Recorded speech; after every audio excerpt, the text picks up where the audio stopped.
Welcome and thank you for joining us. You're listening to the Beyond 50 radio program. I'm Daniel Davis. On the program today, as many of us celebrate Valentine's Day, we try to find ways that we can draw ourselves closer together to our loved ones. Intimacy is the big result that we're all trying to achieve as we try to deepen our long-lasting relationships and find out the true value of what it means to be in love. But just imagine that you happen to be a man, for instance, who happens to suffer from something such as prostate cancer, and as a result of the cancer and its treatment, you find yourself with erectile dysfunction. That might not be an easy thing for a lot of people to handle, especially men, realizing that, well, that's a part of your life that you might not be able to have anymore. But he found this to be a blessing and a gift that taught him to live life with extraordinary physical and emotional intimacy with his partner. And before his condition, our guest today was emotionally unavailable in his relationships. So today he's going to offer insights for couples to understand how to achieve true intimacy, which begins with yourself. The book is One Man's Journey from Full Impotency to Intimacy, and the book is called Hardly Broken. I'd like to welcome to the Beyond 50 radio program our guest, Michael J. Russer. Michael, how are you today? Doing quite well, Daniel, and given that it is Valentine's Day, I'm already well into celebrating that special day. Though I have to say, my partner and I were saying the other night that we see every day as Valentine's Day. Well, that's good because, I feel the same way, too. A lot of people tend to, in relationships, take them for granted where they have this one day that somehow commercially we're reminded you're supposed to treat your partner with that special thing about being in love, and I think to myself, what is it with people that they have to wait for something like that to do something special? Well, I think that might be indicative of some deeper issues. Well, it's like, for instance, I'll give you an idea. Like my own wife sometimes, even today she's, oh, it's Valentine's Day, blah, blah, blah, blah. Okay, over the last 10 years, what I did is starting from the first day of February, every single day I would get her a little Valentine's gift. But on the 14th, she wouldn't get anything. And she gets upset about that. I'm thinking, are you out of your mind? Am I missing something here? Yeah, I know. It's we get caught up, I think, in these traditions, and there's nothing wrong with that. There's nothing wrong with having these traditions, but it really boils down to, how present are we being for our partner? How connected are we with them at all times, not just these, traditional days that call attention to it. Mm-hmm. Now, what happened? How long ago did this begin for you, where it began to change? You were saying that you were emotionally unavailable. How long have you and your partner been together? Well, we've been together just over a year and a half. Okay. And prior to that, I was in a 26-year marriage that, ended up going from soulmates to roommates, like so many baby boomer marriages. And we decided to stay together for the benefit and sake of our children until they went off to college. Well, that meant pretty much being celibate for the last 11 years of that marriage. And I just threw myself into my work, which is a good way of hiding, by the way. It's a good way of shutting down. And, those 18 years, the last 18 years of that marriage, I was an internationally renowned speaker and author about technology. And you wouldn't think I was a shutdown person when you saw me on stage. But, being heart open, which was the big thing that started everything, is a state of being. It's not how you act. It's who you are, who you allow yourself to be, and that means removing all these barriers that we so often put in front of our hearts. And I was afraid of being vulnerable. And in our culture today, Daniel, vulnerability is often looked upon as a weakness, and I see it as a sign of great strength. And it takes strength to be vulnerable, to allow yourself to feel everything. And our culture today conspires in so many ways to keep us shut down and distracted. And I chose 2.5 years ago, I said, that's enough. I'm done with this. I'm no longer going to live that way. I'm not going to take my last breath with the regret of saying, I could have connected. I could have lived fully. I could have felt, instead of just anesthetizing myself through distraction, through work, you name it. So it started 2.5 years ago, and I drew the proverbial line on the sand, and I crossed over. I didn't know what it was going to look like. I just knew I was never going to go back to the way it was and being shut down. Mm-hmm. And in the process of doing that, I left a 26-year marriage. I walked away from my career and did not know what was next for me. And ironically, 2 months later, I'm diagnosed with prostate cancer. And in my family, having lost 5 other members of my immediate family to various forms of cancer, I take any kind of cancer diagnosis very seriously. Mm-hmm. And when they came back and said, well, the biopsy showed a pretty low Gleason score, which means it was not aggressive according to the biopsy, I said, yeah, you got all kinds of time to think about it. I said, I thought about it, take it out now. And it's a good thing they did, because otherwise I wouldn't be here talking to you about this, mm-hmm. or about anything. And it was very aggressive. And they actually had to do radiation after that, which still didn't get it all. So I'm technically still surviving. Let's just put it that way. And it seems to be under control. But as a result of all this, and a further irony in the way life works somehow, in some ways, I was struck pretty much clinically and completely impotent, which means that not even the little blue pills or little yellow pills or any kind of pills worked.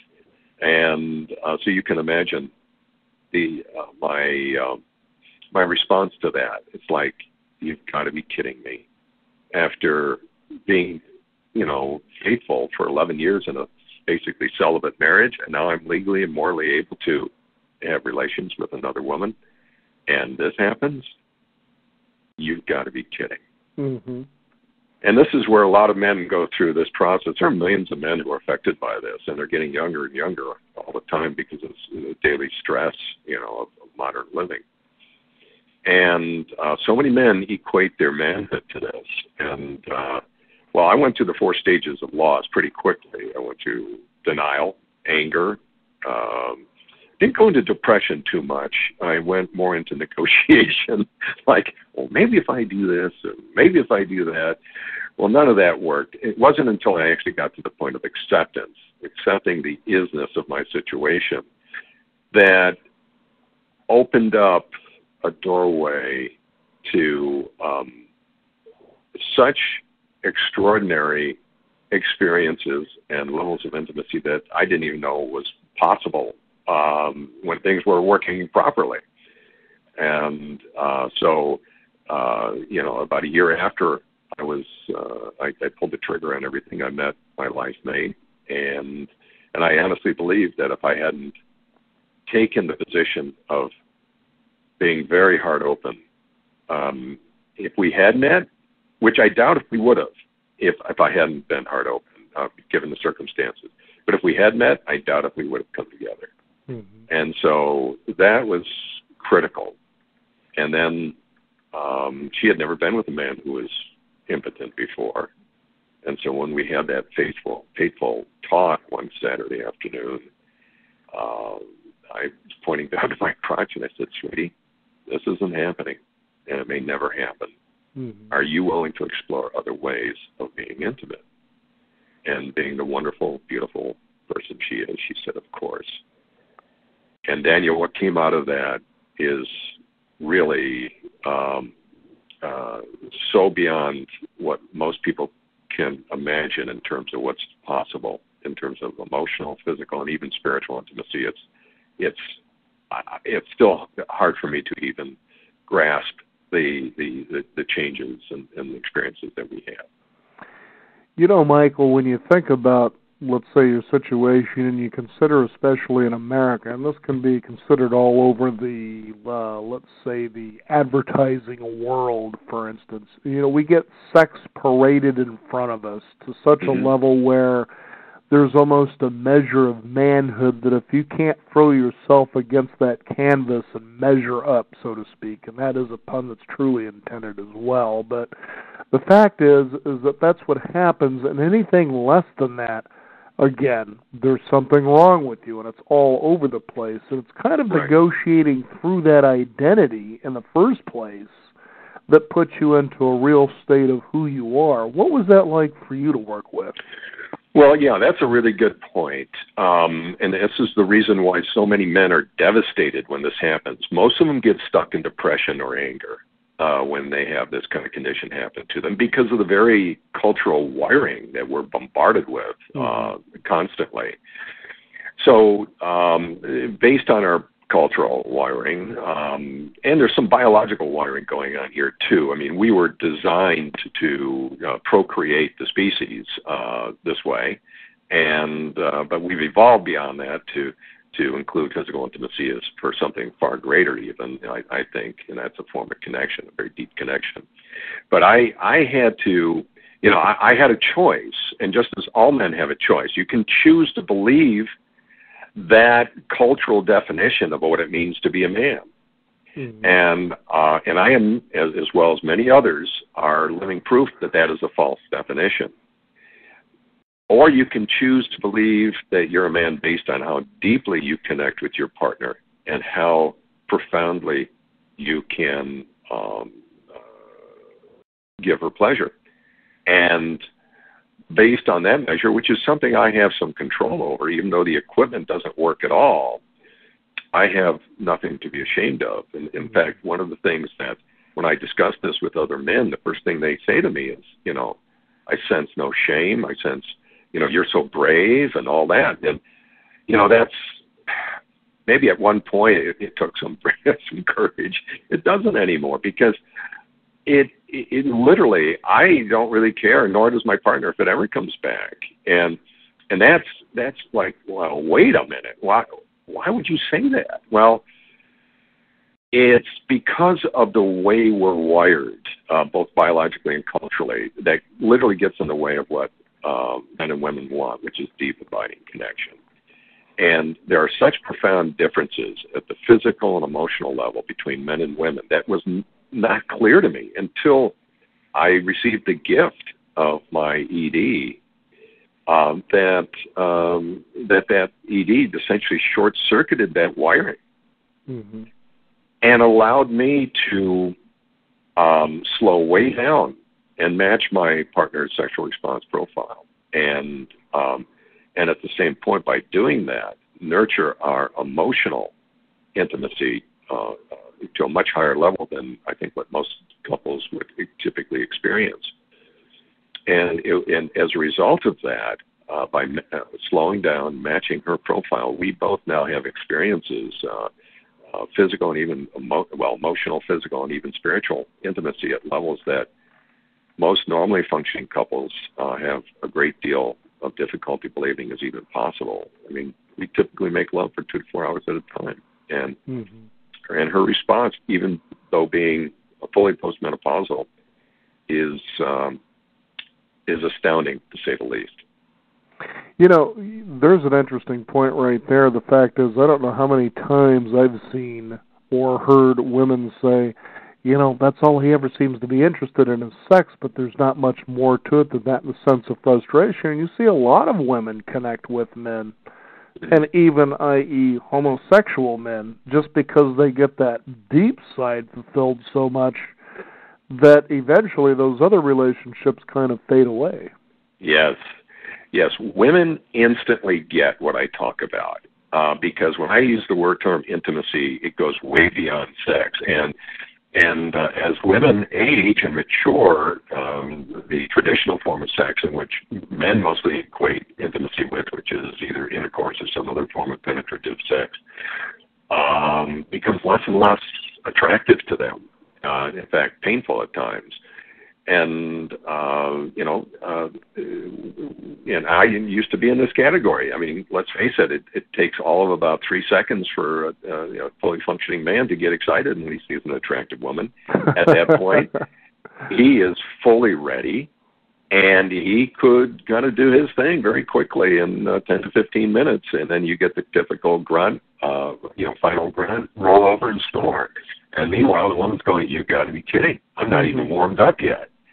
And I hear this from so many women, yet I will also say it is incumbent upon women to express what they really want in terms of intimacy. And I find a lot of women are very reticent about that.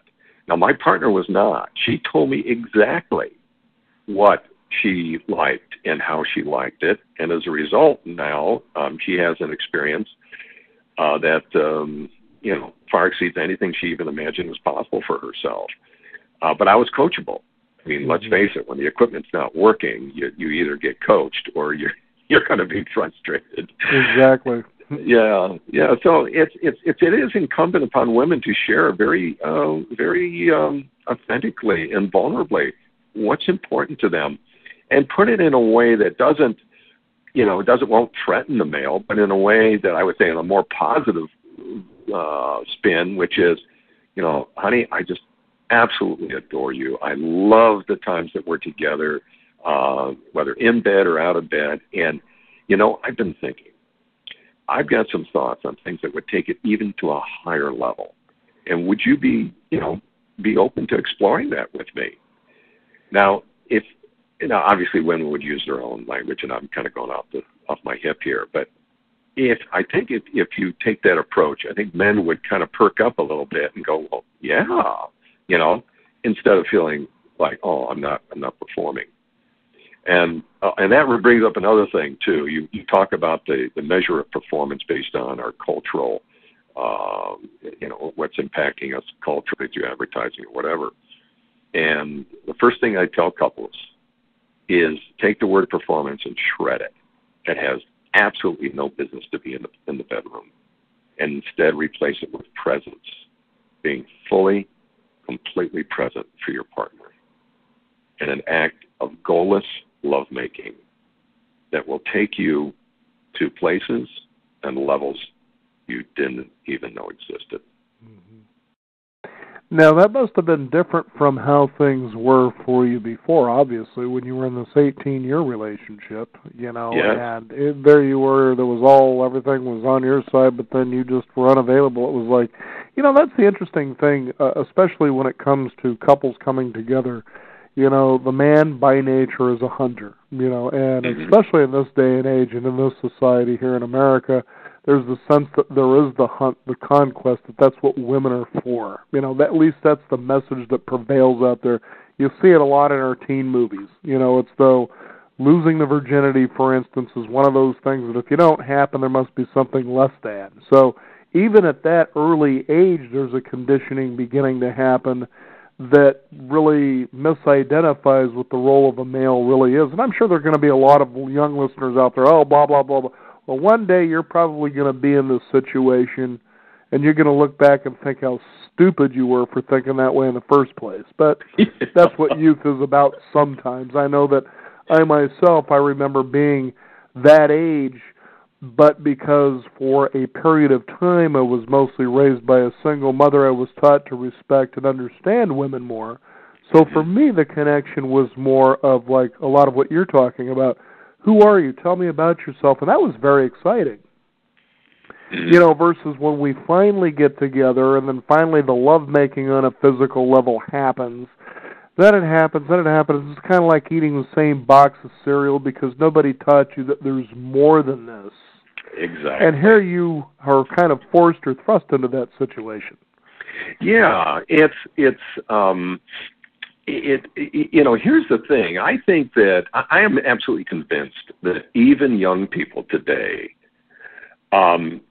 sense at some level, may not be totally conscious of it or be able to articulate it well, but at some level they sense a lack of connection. Mm-hmm. And when I was in my 20s, I thought of one thing and one thing only. I mean, there's no question about it. And I even told that to my daughter so that she would, kind of take care of herself, and she did. She didn't start dating until college. I must have scared the crap out of her. And what's funny, too, is you hear young women, let's say, for instance, like your daughter, men seem to only want one thing. Yeah. We're kind of hardwired that way, but that's because we probably weren't, from our fathers, taught something a little bit different. Exactly. And I do believe that that there is a fairly sizable segment of the younger population that would be very open to learning, from a man's standpoint, what it means to really be with a woman. Because no one teaches men this. No one. And that I'm aware of. And this is, we learn, let's face it, we learn from either our parents or not, in most cases not, or our friends, although there's a great source right there, or porn, or whatever's implied in anything that's less than porn but has a fairly sexual context associated with it in media and advertising and whatever. And most of those messages, the vast majority of them, are wrong. Wrong not from a moral standpoint, but wrong in terms of it's not going to get you the results that you want. Ultimately, I truly believe that everybody craves connection. And yet, Daniel, we are in a society that literally conspires to shut us down, to keep us anesthetized so we don't have to feel. And life is about feeling everything, and that includes the things that don't even feel good, but literally living life instead of just shutting down and not feeling anything. And I was in a state of trying to not feel anything for most of my life. And I refuse to feel that way. I refuse to live that way. Now, are there times when I don't, when the stuff I'm feeling doesn't feel great? Absolutely. Especially if you're willing to step into the state of unknown, of uncertainty. Not a comfortable place to be, but it's often the place you need to be if you want to see transformation, if you want to see breakthrough, if you want to have available to you opportunities and situations that you couldn't even possibly have imagined. And that's kind of what happened for me. When I made that fateful choice to step over that line in the sand of going from being shut down to being heart open, it started a chain of events and situations that I could never have predicted. And I teach intimacy, and I teach to both men and women and couples. But the real story here is the foundation of all of that is learning to become connected again, first with yourself and then with others, and in a vulnerable way, so that you actually feel things. And this was further confirmed for me in a book I just recently read. I'm sure you're pretty familiar with it. It's Michael Brown's The Presence Process, and a phenomenal book. And you can sum it up in one phrase, and that is, life's not about feeling better. It's about getting better at feeling. Mm-hmm. And again, our culture is designed, and our drug of choice is distraction, which is designed to keep us in a state of non-feeling, and which is so unfortunate. But I see more and more people feeling, kind of recognizing, oh my God, I just don't feel connected. I don't feel, like I'm really connecting with anybody. And so that's really, at least more and more people I'm finding are becoming more aware of it. They just don't know how to break into it. Mm-hmm. Now I can imagine that since this book has been out, as you said, that you coach, if you will, couples, especially men and women.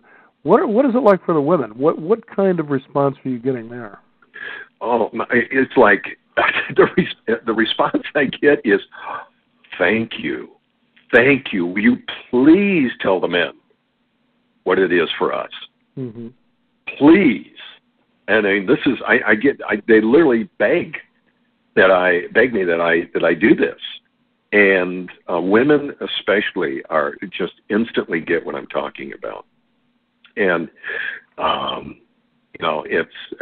find it so interesting that that they do. And when I speak to men, I have to be very, very careful Because when this first started happening for me, I was literally giddy, and some men took that as like, "Hey, I know something you don't," and and men don't take kindly to that. I don't blame them.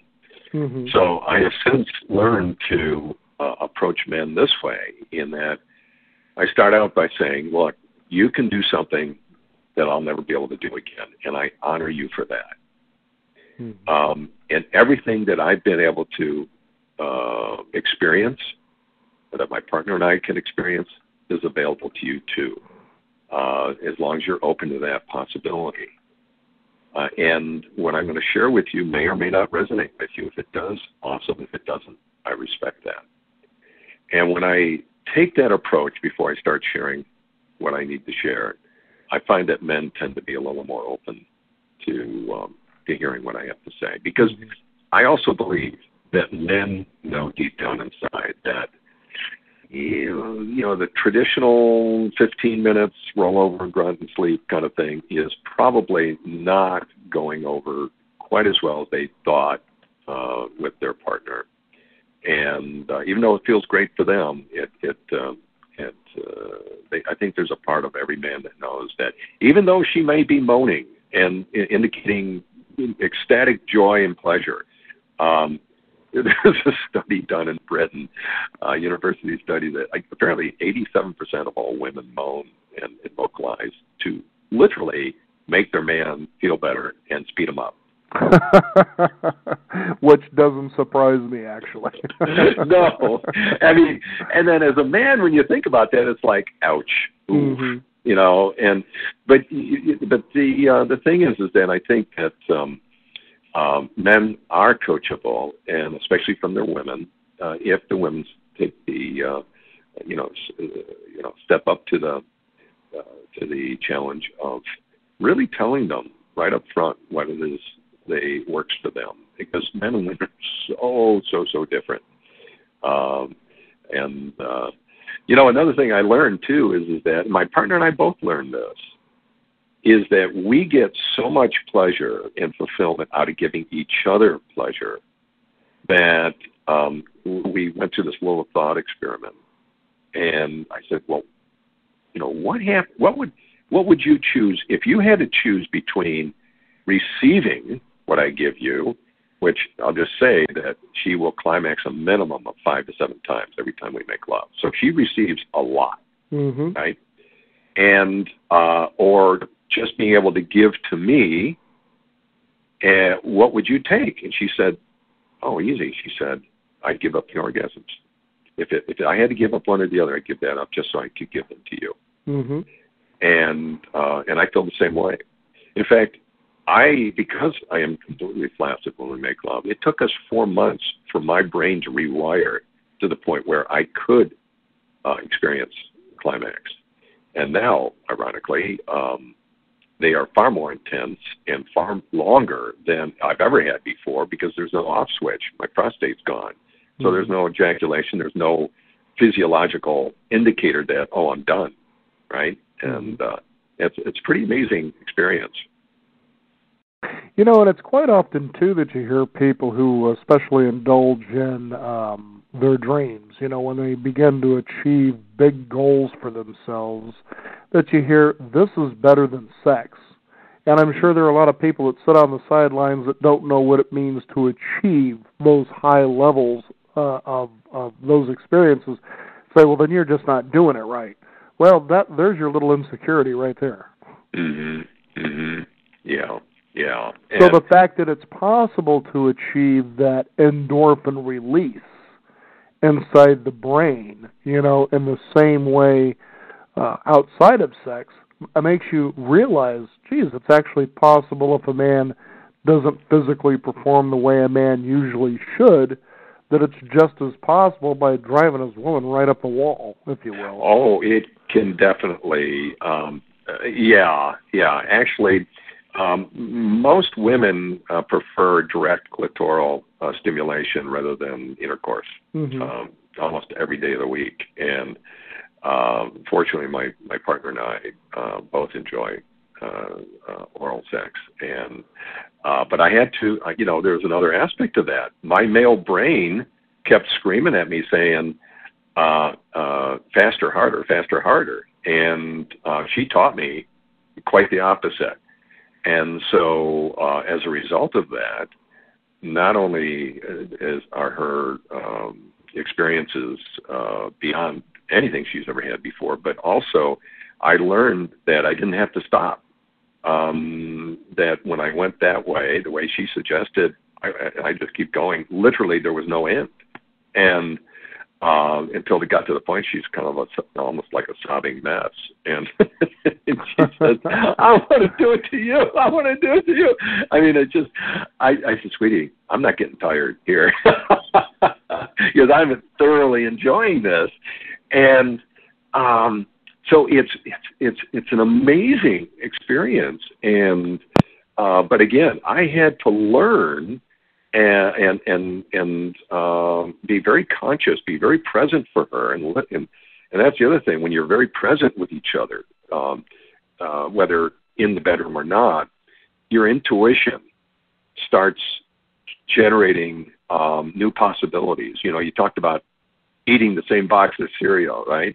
Mm-hmm. Well, she and I have been together long enough to where that box of cereal in other circumstances would have gotten stale by now. And but it just keeps getting better for mm-hmm. us because our intuition is constantly showing new things. I mean, just the other night, we give each other massages and all that, and for some reason I just decided to nibble on her left knee.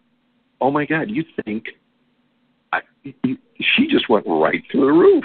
And and she says, oh, my God, that feels so wonderful. I didn't know, but my intuition told me, right, that maybe she would like this. And so, you know, this is what's so profoundly beautiful and possible for everybody. And I can say this, that if my partner and I can achieve these levels, everybody can. Mm-hmm. And it's just amazing as to what's possible. You know, and I think what's really exciting about what you're talking about here, Michael, is that it seems that each time you approach the bedroom, is that inside of you, you're doing exactly what I was just suggesting about people who achieve those big goals for themselves, whether it's an athlete in the Olympics or somebody who's built a business to see all their hard work finally come into fruition. Whatever it may be, is that each time you approach it, you think, oh, geez, I wonder how much higher I can take this. And there's a level of excitement there by itself that's just quite amazing. Yeah, absolutely. Now, the only thing is in the bedroom, Daniel, you have to be kind of careful about that. Because the moment you get into goal mode, it actually works against you. Mm-hmm. So the only real goal that my partner and I try to achieve is being present. Just being totally present. And that's in the secular world, that would be the equivalent of being in the flow. So we're in the flow, totally present for each other and for ourselves. And we don't allow any distractions whatsoever.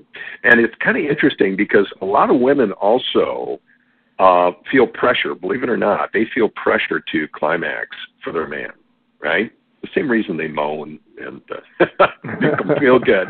Oh, you're the best thing that I've ever had. Oh, yeah, right. Yeah. Okay. Can I make you a sandwich now? Oh, look at the time. Jeez. Yeah, exactly.